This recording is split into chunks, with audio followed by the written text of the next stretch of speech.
I know that in terms of being strictly a football city, Buffalo is kind of second rate, and I don't mean that about the Bills Mafia or Buffalonians in general. I think Bills Mafia and Buffalonians would be kind of offended if you told them to their face that Buffalo is a second-rate city. But what I mean by that is that just in terms of like the NFL circle, we know it's not LA, Chicago, New York, Miami, Dallas, etc. We know we're in kind of that second tier of cities. If you want to make tiers, we're just not in the upper echelon. We know we're in there with the Cincinnatis and the Clevelands and the Green Bays if you want to. And some of these teams are on the up and up a little bit. Some of them have been very good for a long time. So I just don't get why Bills fans just apply this, almost little guy mentality to the team all the time. And what I mean by that is that we create these like fake hurdles for us to leap over, these fake obstacles for us to overcome. This mentality that everyone hates us, that commentators hate us, media hates us, people on Twitter hate us, other fans hate us. We have our backs against the wall. We're left to fend for ourselves. And I just don't see an example of that, really. I'm sure that, fans on Twitter get into arguments and stuff all the time, but I see people posting about how, we still don't get any respect after beating the Chiefs on Sunday Night Football. Like, where? Where are you seeing that? Show me something, show me an example of that.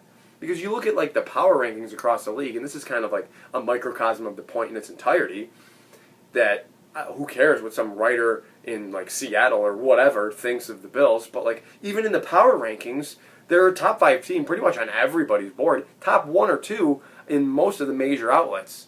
So what do you mean we don't get any respect after beating the Chiefs? If you want to make this a point about Chris Collinsworth, I'm willing to listen to that. That's one person. That's a good example, I guess. I just gave myself one example. I provided a counterpoint to myself. But that was during the game. Okay, I remember during the game, Collinsworth making a bunch of seemingly homer points about the Chiefs. He even made a comment about the Bills hanging in there or something. And I was like, screw you, Collinsworth.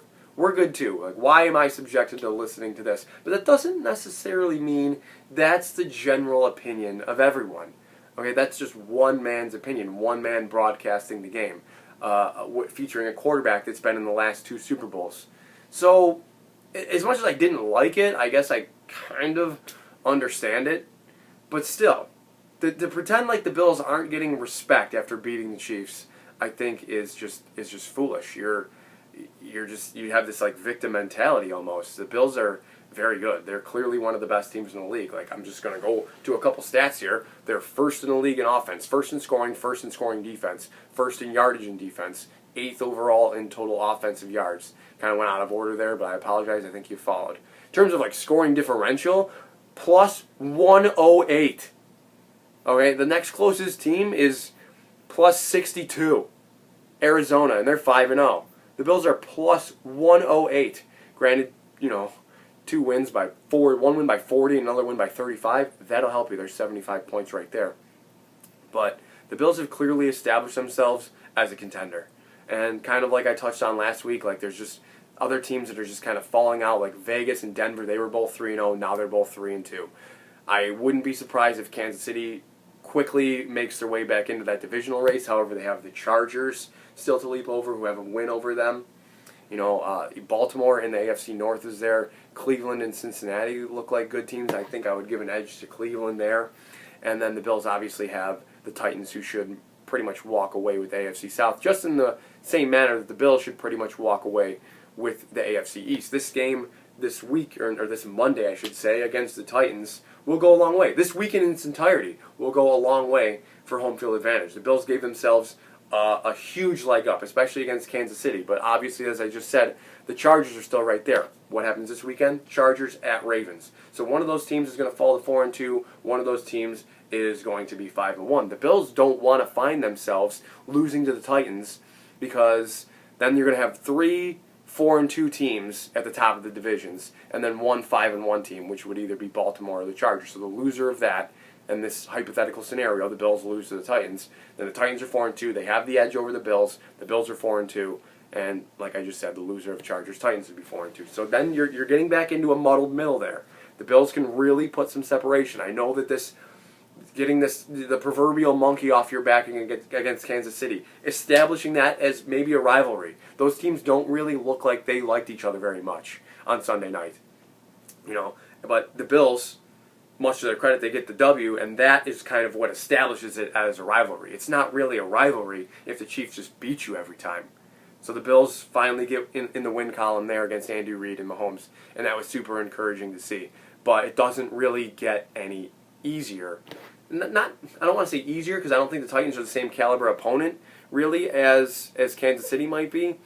But in terms of like games being important, Monday night against Tennessee is equally as important because they can really separate themselves. They can knock Tennessee to 3-3. They will be 5-1 with a tiebreaker over Tennessee. They'll be tied for first. If they win on Monday, they're guaranteed to be tied for first in the conference with either the Chargers or the Ravens. That's kind of how I said all of that to get to this point. But I want to reflect briefly on Kansas City before we start talking about the Titans. It was stressful in the first half, for sure, in the first quarter and a half, because the Chiefs go down the field. They're using up half the quarter. They convert like 3 or 4 third downs, a couple by penalty, and you can just tell right away it's going to be a ref show. And it was. It was. There were bad calls all over the field, 17 accepted penalties, 10 on the Bills, 7 on Kansas City.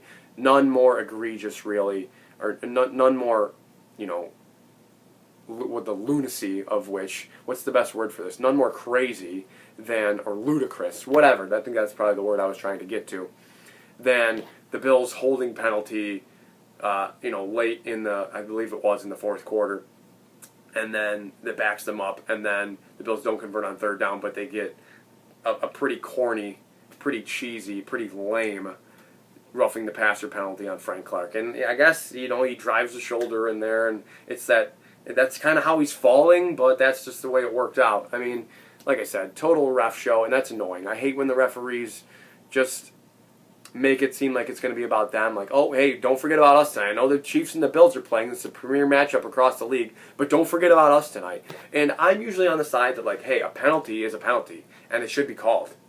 But it was getting a little out of hand, and like with non-penalties that were being called. I don't think I really need to explain this point any further. I think most of you will agree with me. Even a Chiefs fan coming back to this video would probably agree with me. Anyway, like I said, in the first quarter and a half at least, the Chiefs use up half of the first quarter to take a 3-0 lead, so that's a small victory there for the Bills. But they come back and score pretty quickly within about 3 or 4 minutes. Allen does it all with his legs. 3 carries, 42 yards on the drive, caps it off with a touchdown. Chiefs come back with like another 6 or 7 minute drive. We'll look at the drive chart really quick. Another 8-minute drive, cap it off with a touchdown to Byron Pringle. And it's just like, oh, it's going to be stressful tonight. It's going to be a stressful night because it's 10-7 at that point. Actually, after the Bills, I shouldn't skip this. After the Bills scored their touchdown, Kansas City fumbled the kickoff, and the Bills recovered. They went negative 14 yards and ended up punting. Then the Chiefs get the ball back and score a touchdown. That's kind of what I mean. That's what I alluded to last week about how luck, it happens to teams all the time, even the good teams, even the bad teams. Lucky things happen. You have to capitalize on them. That's the difference between the best teams and the average teams and the really bad teams. You have to capitalize on those situations. In this case, I guess they didn't. Okay? It did not come back to bite them, but you could kind of tell that the Bills were better than the Chiefs. I mean, if you're watching that game, I know the Chiefs were driving. There were a couple penalties on the first couple of drives. They had 29 plays on the first 2 drives. Their first 2 drives of the game. The first drive, excluding the fumbled kickoff return. Then the next drive, another 12-play drive for 8 minutes and a touchdown. But the Bills they still looked like they had a pretty good grasp on what Kansas City was doing. Everything Kansas City was doing was tough. It took a lot of effort for them. Like, Mahomes only completed like 2 passes on the first drive, but somehow they're on like the 18-yard line kicking a field goal. It was not easy for Mahomes. I mean, he had a bunch of completions on a bunch of attempts, but really only 272 yards. 33 of 54 for 272, 2 touchdowns, 2 picks. Turnovers obviously played a massive role. The Bills win the turnover battle 4-0. There's obviously no garbage time in this game. Even when the Bills they're up 24-13 after the rain delay, you're kind of wondering how teams are going to come out. I think they both came out kind of flat. Everyone's wondering, like, the Bills going to lose the momentum into the locker room as if that's a real thing. And no, I think both teams just came out a little bit tight because they've been sitting for so long. You know, we had this long talk about peanut butter and jelly sandwiches, but like into the third quarter, it's like Bills 3 and out, the Chiefs 5 plays, 17 yards, punt. Bills 4 plays, 41 yards, punt. Chiefs pick 6 to Micah Hyde. I mean, that's really the turning point of the game. The Bills go up by 18 points at that point. The Chiefs get the ball back, 67 yards. They're inside the red zone. Greg Rousseau makes this insanely good play. Tip, pick, unreal. Even though the Bills go 3 and out, no yards, they take 2 minutes off the clock, punt it all the way to the other end, and make them start all over again. You know, even that is helpful. I think the Bills of last year would use those 3 drives there to kind of put them away. You're really flirting with a comeback there by punting 3 times to start the half when you take an 11-point lead into halftime against Patrick Mahomes and Andy Reid, Tyreek Hill, Travis Kelce, etc. But much kudos all around the Bills. Josh Allen averaged like 21 yards per completion. Everybody was good. I mean, Diggs was a little bit quiet, but he got behind the corners for a 61-yard gain there. Dawson Knox, unbelievable. He has really just taken his game to the next level. 3 for 117 and a touchdown. And that, I mean, he's kind of taken Cole Beasley's spot maybe in a way. I know Cole Beasley was like 3rd in receptions after week 3. But like Knox is really coming on, and maybe they're drawing up more plays for Knox than they are to Beasley, because Beasley was kind of like the 3rd down safety valve type of play, and now they're not really necessarily having to use it. So super optimistic moving forward. I obviously want to talk a little bit about the Titans here. Titans are coming off a big win against Jacksonville. This will be the Titans' toughest game in almost a month, really. Maybe even since week 1 when they got just lambasted by Arizona. 38-13. I don't think anybody really expected that. I think people expected Arizona to be good, but for them to just put this shellacking on Tennessee in Tennessee week 1, I don't think anybody's. I think it surprised everybody. But they played Seattle the next week. They won in overtime. You know, Seattle's going to be a bit different team, obviously, with Geno Smith now, but they still had Russell Wilson, who's always an early MVP candidate and never wins it, because he fizzles out. It's his own fault. Anyway, I don't want to go on a Russell Wilson tangent right now because I could go off. But let's talk about the Titans, okay? I don't put any stock into what happened last year. You know, okay, cool.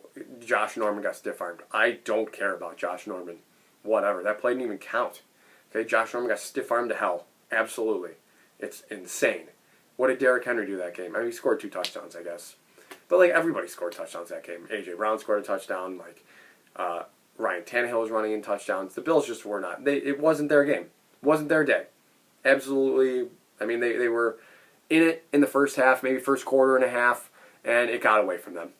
You know, with some turnovers, it's not being able to stop the Titans at all. But, you know, I just don't think that carries over. The Titans have a new offensive coordinator in Todd Downing. He used to work for the Bills, actually. They have had some weird performances. You know, they went over 500 yards against Seattle.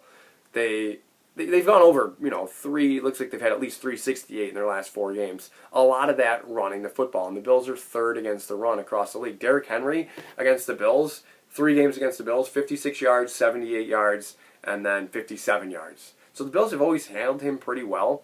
And if they can force Tennessee into some passing situations, that might make a big difference, because they don't use Derrick Henry in passing situations. They bring in McNichols. But, you know, they might get Julio Jones back. A.J. Brown is probably going to be a week healthier, and there might not be a better 1-2 punch across the league. I love what the Bills have in Diggs and Sanders, but as far as like physically intimidating presences, A.J. Brown and Julio Jones might be the top dogs across the league. Just massive bodies for Tannehill to throw to. You know, the problem with them is they're not always both healthy. On defense, I'm just not super impressed really by Tennessee. They signed Bud Dupree. They brought him over from Pittsburgh. He was their big free agent acquisition. You know, they have some of the same names. A lot of the same names, really. Rashaan Evans, Kevin Byard, Harold Landry, all still there. Jeffrey Simmons, obviously. They've had some injuries at corner. Christian Fulton looks like he might be a game-time decision at best. Caleb Farley, the rookie, not sure. Looks like an illness for him, maybe non-COVID related illness, so you would expect him to be back. Janoris Jenkins is there, kind of a a journeyman almost of sorts, but like a nice player. But he's 33. Like, do I trust him covering Stephon Diggs? No, not really. And I think Emmanuel Sanders has proved himself to be a mismatch for just about anybody, despite his age. I mean, I favor the Bills in this matchup. Vegas favors the Bills in this matchup. I think they're 3.5-point favorites, on the road on Monday Night Football against a team that's above 500. The Bills are probably going to be favored in every game for the rest of the season except at Tampa Bay. So for that reason, I'm going to pick the Bills to beat the Titans. I will be there. I will be in Nashville. I will be part of the invasion, part of the takeover, and I look forward to seeing all of you there, all of you that are going. I'm sure that all of you that are going are not going to the game, but I will be at the game. And I'll see you there for a Bills victory, 30-23. 30-23 Bills. Guys, hit me up on Twitter. My Twitter handle and YouTube username are the same. Enjoy your weekend. Enjoy Nashville. Enjoy Monday Night Football. And as always, above all else, go Bills.